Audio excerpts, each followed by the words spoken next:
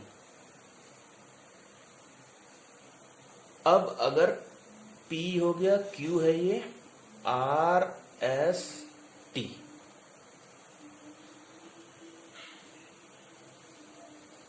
इसको थीटा लेने के बजाय क्योंकि जेड एक्सिस पे आ रहा है तो हम लोग गामा ले लें, ठीक है, क्योंकि एक्स एक्सिस पर अल्फा, वाई एक्सिस पर बीटा और जेड एक्सिस पर gamma.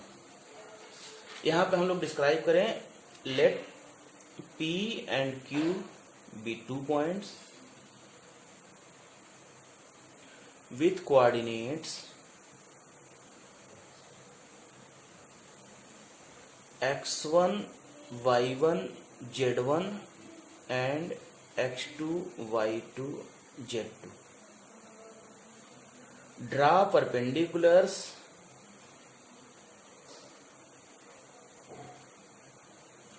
from P and Q on XOY plane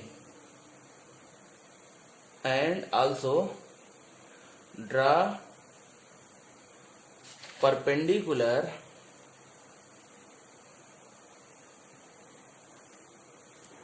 from P on QS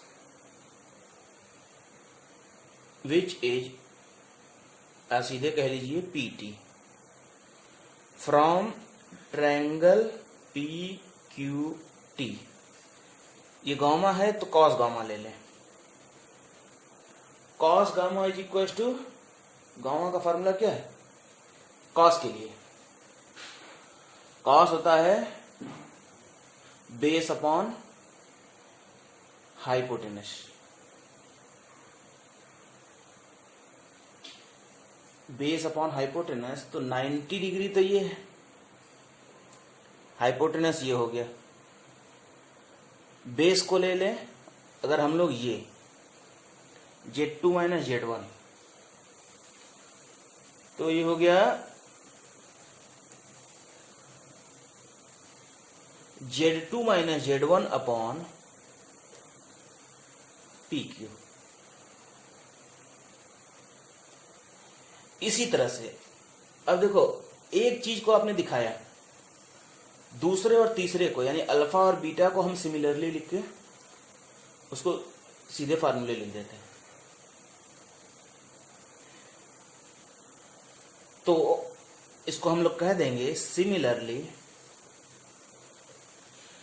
cos alpha, अब अल्फा है तो x2 minus x1 upon PQ, और बस आपको ये ध्यान रखना है कि गामा है या जेड एक्सिस पे आप ले रहे हो तो गामा ले लीजिए, एक्स एक्सिस पे ले रहे हो तो अल्फा ले लीजिए, वाई एक्सिस पे ले रहे हो तो बीटा ले लीजिए। उल्टा लेके चल रहे हो, अल्फा ले रहे हो तो एक्स लेना है, बीटा ले रहे हो तो वाई लेना है, और गामा ले रहे हो तो जेड लेना है। तो कॉस बीटा आया y2 minus y1 upon PQ। अब बात आई PQ कैसे निकलेगा, तो दोनों का कोऑर्डिनेट अगर हमको पता है तो डिस्टेंस फार्मूला लग जाएगा। PQ where PQ is equal to कितना हो जाएगा, under root x2 minus x1 whole square plus y2 minus y1 whole square plus z2 minus z1 whole square. ये हो गया direction cosine of the line passing through 2 points, ठीक है।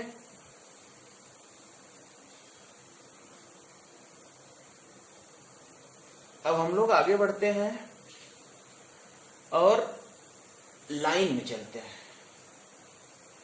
Line का मतलब आपका ये 3D ज्योमेट्री 2 पार्ट में है, लाइन और प्लेन या स्पेस।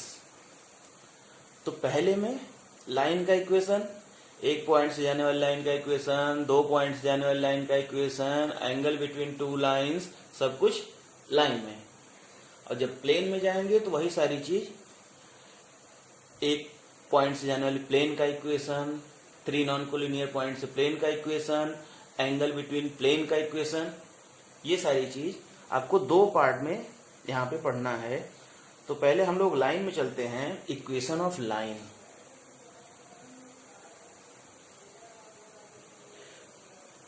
एक बात और, डायरेक्शन कोसाइन और डायरेक्शन रेशियो क्लियर हुआ या नहीं?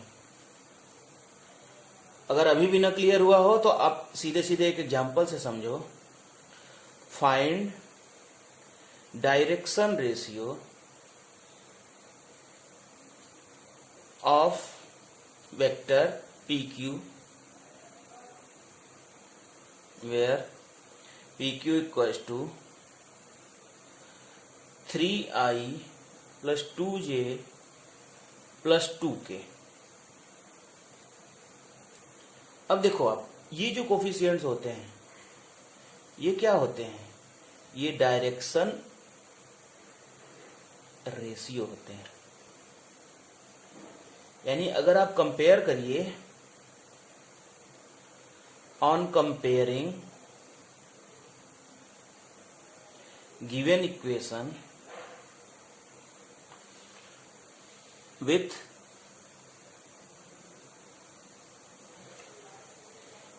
AI plus BJ plus CK, इससे अगर कंपेयर करिए जहां पे A, B और C डायरेक्शन रेशियो है, ठीक है। अगर इससे आप कंपेयर करो तो A is equal to 3, B equal to 2 और C इक्वल टू 2। अब तो कुछ क्लियर हो रहा होगा। जो भी इक्वेशन में दिया होता है वो डायरेक्शन रेशियो होता है। अगर डायरेक्शन रेशियो पूछ रहा है तो हम डायरेक्टली उन्हीं वैल्यूज को बता देते हैं, ये हमारा डायरेक्शन रेशियो हो गया। लेकिन डायरेक्शन कोसाइन जो होता है, अब यहाँ पे हम फार्मूला लगाएं जो अभी हम पीछे हम लोग डिस्कस कर रहे थे। L is equal to A upon under root A square plus B square plus C square, M is equal to B upon under root A square plus B square plus C square, and N is equal to C upon under root A square plus B square plus C square. ठीक, अब क्या होगा इसमें? ABC की value हमको पता है, तो L is equal to 3 upon 3 का स्क्वायर, 2 का स्क्वायर, 2 का स्क्वायर, कितना हुआ? 3 अपॉन 9 प्लस 4 प्लस 4 यानी 3 अपॉन रूट 17। M कितना आएगा? B है 2 अपॉन, इसको तो हम लोग कैलकुलेट कर चुके, 9 4 13 4 17 17, और N हो जाएगा 2 अपॉन रूट 17। अब आपको ज्यादा क्लियर हुआ होगा कि डायरेक्शन रेशियो से डायरेक्शन कोसाइन कैसे निकाला जाता है। ठीक है, लाइन अब हम लोग अगले वीडियो में उसके कुछ टॉपिक्स देखेंगे। अब मैंने यही सोचा है कि आपको छोटे छोटे वीडियो बना करके टॉपिक बाय टॉपिक एक्सप्लेन किया जाए, तो आपको ज़्यादा क्लियर होगा। क्योंकि कुछ बच्चों ने कहा कि ऑडियो से भी उतनी बातें क्लियर नहीं होती है जितना वीडियो से क्लियर होगा, पहली चीज़। दूसरी ये कि ऑडियो समझने के लिए आपके पास पूरा रिटन मैटर जरूर सामने रखा होना चाहिए, वो आप कर नहीं रहे हो। वीडियो में आपको ये हेल्प मिलेगी, आपको सारा चीज़ सामने रहेगा, रिटन मैटर भी ऑडियो भी दोनों साथ में। ठीक है, नेक्स्ट में हम लोग लाइन देखेंगे, लाइन के कुछ टॉपिक्स, और इसी तरह से एक एक दो दो टॉपिक करके हम लोग वीडियो के थ्रू इसको समझने की कोशिश करेंगे। Thank you.